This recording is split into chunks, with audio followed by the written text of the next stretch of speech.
বাদারঘাটস্থিত Agartala rail স্টেশনে GRP এবং আরপিএফের হাতে অবৈধ অনুপ্রবেশকারী ৮ বাংলাদেশি নাগরিকসহ এক ভারতীয় নাগরিক আটক। দুপুর আনুমানিক ১টা নাগাদ বাদারঘাটস্থিত জিআরপিএস আগরতলায় জানান ওসি তাপস দাস।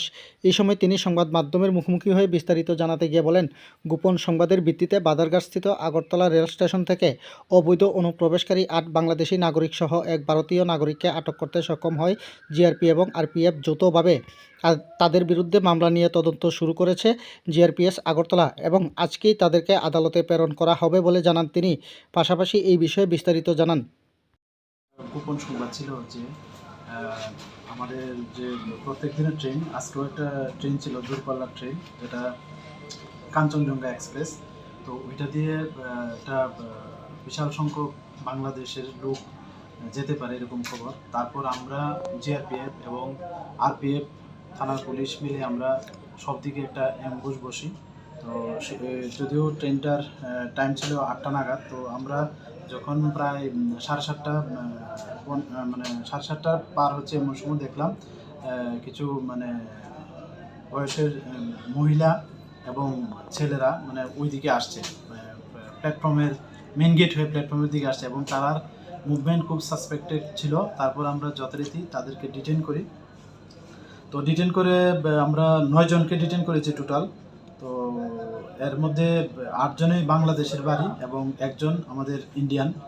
তো তাদেরকে প্রিলিমিনারি জিজ্ঞাসা করে জানতে পারি যে তারা ওই ট্রেনে করে যেতে চেয়েছিল, কেউ মুম্বাই, কেউ পুনেতে, শিয়ালদহ হয়ে যাবে আর কি।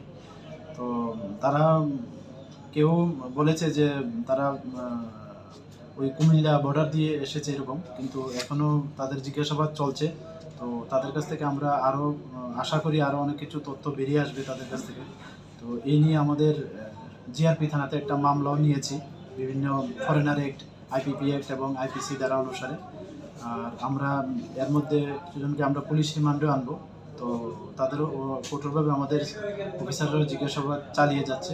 তো আজকে আমরা তাদের মহামান্য আদালতে প্রেরণ করবো এরকম। নামগুলি জানা গেছে তাদের যিনি আমাদের ইন্ডিয়ান, ওনার নাম তো সেন্টু কুমার দেব। বাংলাদেশে যারা আছে তারা একজন আছেন তানিয়া হাসান শেখ, সাথী খাতুন, সুমি শেখ, রূপা শেখ, রেজওয়ান শেখ, বিউটি খাতুন, সুপ্রিয়া শেখ, মাজেদা বিশ্বাস, পিঙ্কি, তাদের নাম এরকম আর কি, এরকম বলেছে আর কি। কিসের সূত্রে এসেছিল তারা তো এখনো আমরা জিজ্ঞাসাবাদ চালিয়ে যাচ্ছি। তো যতটুকু সম্ভব তারা পুনে এবং মুম্বাইতে কাজ করতে যাবে এরকম তাদের তাদের যে কর্তৃপক্ষ আর কি, তারা এরকম বলছে আর কি এখন পর্যন্ত। তো নিশ্চয়ই এর পিছনে আরও অনেক কিছু থাকতে পারে আশা করছি। আজকে করে তোলো, আজকে মহামান্য আদালতে প্রেরণ করবো।